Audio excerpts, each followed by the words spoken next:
I am proud to say that I come from a line of, or lineage of great Afro hair storytellers. That's what they were. They were storytellers. From the pharaohs right down to Pierre Toussaint, the 1700s, to Annie Malone and Madam C.J. Walker. Olive Benson was an amazing storyteller, an American, to Art Dyson, Walter Fontaine, and back to England, to Carmen England, one of our greatest hairdressers in the UK from Jamaica. And we come to Winston Isaacs, one of the greatest hair storytellers of all time. George St. Clair's was another brilliant hair storyteller, to Cliff Dunbar. And of course, back to the States, to John Atchison, excellent hairdresser. George Buckner, Barry Fletcher. And in today's context, Desmond Murray, excellent hair storyteller. And of course, Clifford.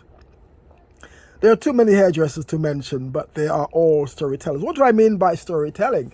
Storytelling is the art of taking your hair and focusing on the three fundamental things. Like a story has a beginning, a middle, and an end.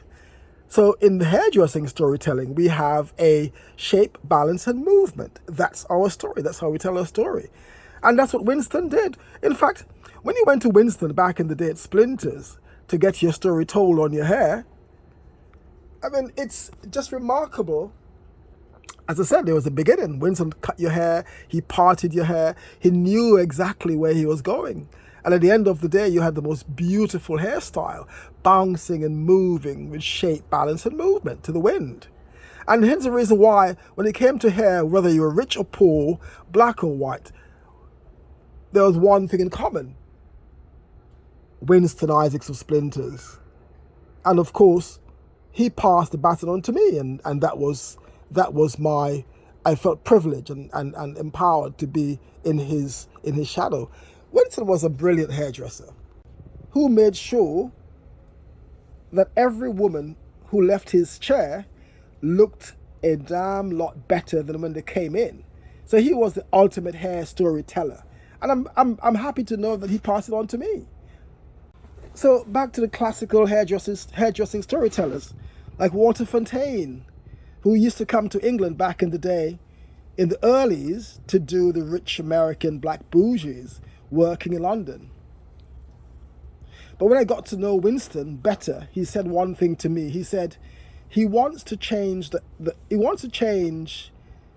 our world, and his plan was to train and make entrepreneurs out of every young black hairdresser who worked for him. And I'm privileged to know that I was one of those young people who worked for Winston. He made us not just great hair storytellers, but entrepreneurs. He would say, Derek, success is easy, but make sure you grease all the wheels. Because he said the harder you hustle, the easier it is to break the glass ceiling. So Splinters was the ground zero of hair. It was the Studio 54 of hairdressing. So I put the pedal to the metal. All I knew is that hairdressing was my currency, and telling stories was indeed crucial to the cultural esteem of our people. So today I love to celebrate the pantheons of great hairdressing storytellers like Winston Isaacs, Walter Fontaine, Barry Fletcher, John Atchison, and many, many more who have really took hairdressing to the next level, telling their story on the hair. And what's the story? A great hairstyle, whether it's natural, whether it's locks, whether it's a braid, whether it's weave, whether it's it's whatever it is, an afro. We were just great storytellers, great hair storytellers. So yeah, so I'm basically a hairdressing storyteller. I take hair from nothing and turns it into something. It's ubiquitous. It's just magic. It's like poetry in the hair. We take the hair from nothing. If it has to be relaxed, it has to be cut, it has to be permed, it has to be colored, and we transform that hair into a work of art, a story. At the end of the day, when a black woman walks in the street, her hair tells a story. That's what we are, hairdressing storytellers on the hair, creating shape, balance, and movement.